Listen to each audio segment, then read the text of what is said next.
اعوذ باللہ من الشیطان الرجیم بسم اللہ الرحمن الرحیم۔ زینت کا بیان۔ لڑکیوں کے کان ناک چھدوانے میں حرج نہیں، اس لیے کہ زمانہ رسالت میں کان چھدتے تھے اور اس پر انکار نہیں ہوا عالمگیری، بلکہ کان چھدوانے کا سلسلہ اب تک جاری ہے۔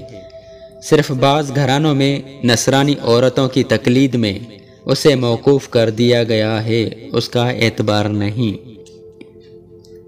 بعض گھرانوں میں لڑکوں کے بھی کان چھدواتے اور دریا پہناتے ہیں، یہ ناجائز ہے، یعنی کان چھدوانا بھی ناجائز اور اسے زیور پہنانا بھی ناجائز۔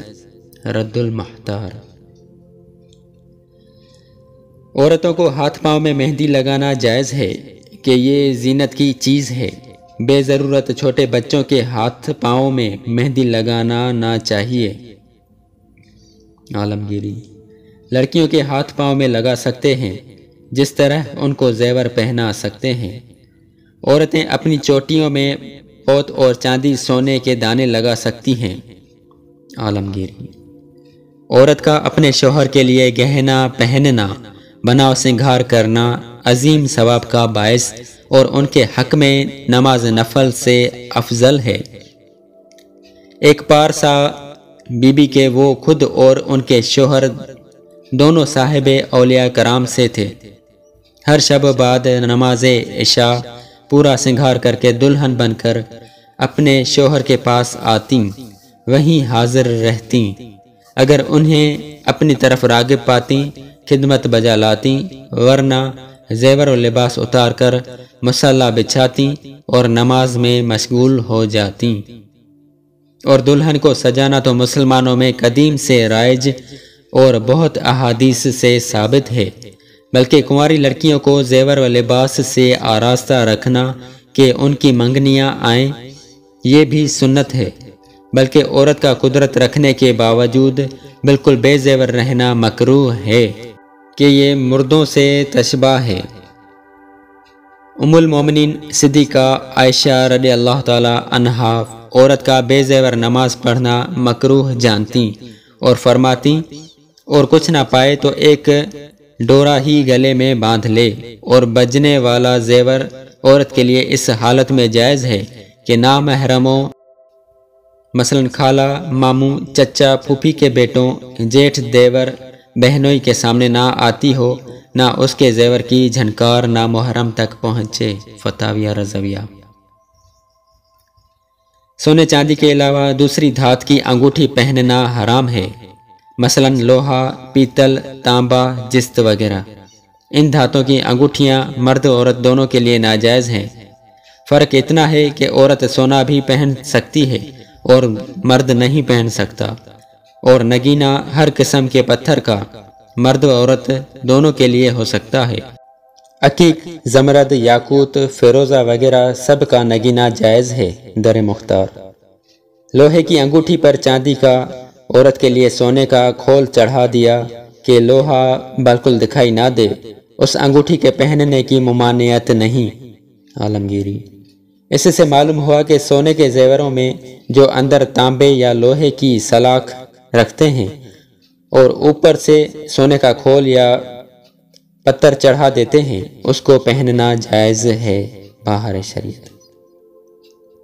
عورتیں انگوٹھی پہنے تو نگینہ ہاتھ کی پشت کی طرف رکھیں کہ ان کو پہننا زینت کے لیے ہے، اور زینت اسی صورت میں زیادہ ہے کہ نگینہ باہر کی جانب رہے۔ ہلتے ہوئے دانتوں کو سونے کے تار سے بندھوانا جائز ہے، اور اگر کسی کی ناک کٹ گئی تو سونے کی ناک بھی لگانے کی اجازت ہے۔ ان دونوں صورتوں میں ضرورت کی وجہ سے مردوں کے لیے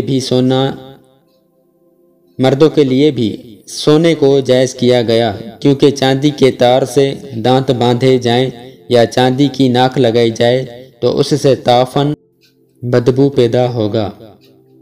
عالمگیری۔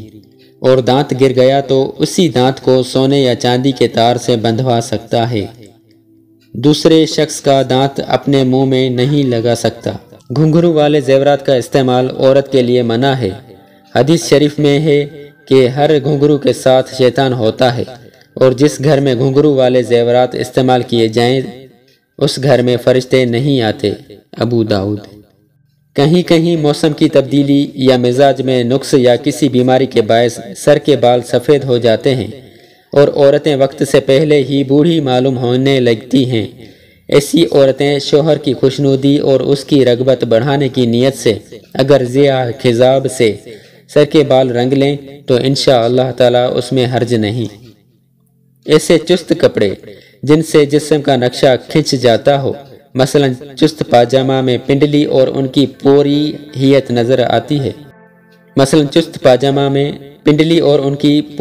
نظر آتی ہے اور اس پر کوئی اور ڈھیلا کپڑا شلوار وغیرہ نہ ہو تو عورتیں ایسے موقعوں پر استعمال نہ کریں کہ غیروں کی نظریں ان پر پڑیں۔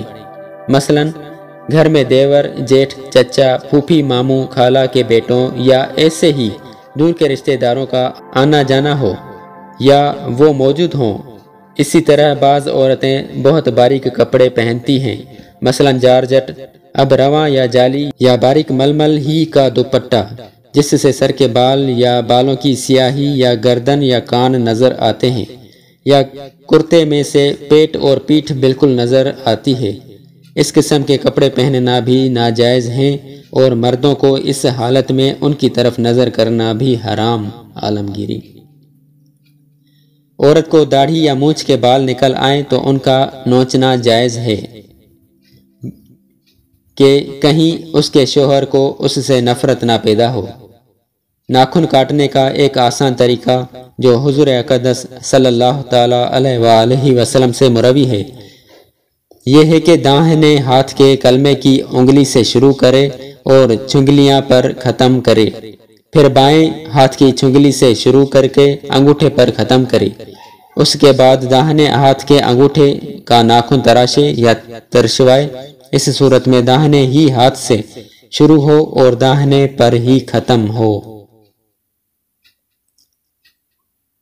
پاؤں کے ناخن ترشوانے میں کوئی ترتیب منقول نہیں، بہتر یہ ہے کہ پاؤں کی انگلیوں میں خلال کرنے کی جو ترتیب ہے اسی ترتیب سے ناخن تراشے، یعنی داہنے پاؤں کی چنگلی سے شروع کرے، انگوٹھے پر ختم کرے، پھر بائیں پاؤں کے انگوٹھے سے شروع کر کے چنگلی پر ختم کرے۔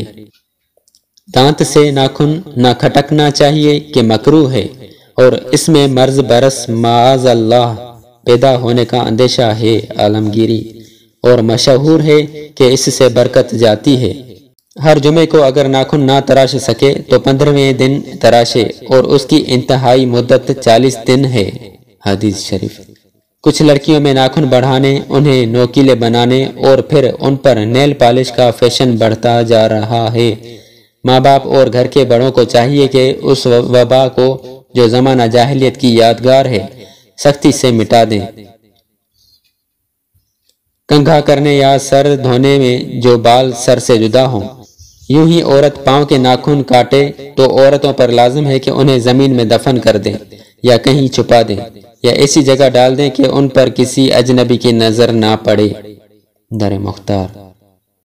منہ زیر ناف دور کرنا سنت ہے اور بہتر جمعہ کے جمعہ ہے اور 15ویں دن کرنا بھی جائز ہے اور 40 روز سے زیادہ گزار دینا مکروہ و ممنوع ہے، اور غسل ضروری ہو تو ایسی حالت میں نہ بال مونڈے اور نہ ناخن ترشوائے کہ یہ مکروہ ہے۔ عالمگیری۔ ناک کے بال نہ اکھاڑے کہ اس سے مرض عاقلہ پیدا ہونے کا ڈر ہے۔ بھی ہمارے چینل کو سبسکرائب کریں اور روزانہ نئی اپڈیٹس کے لیے بیل آئیکن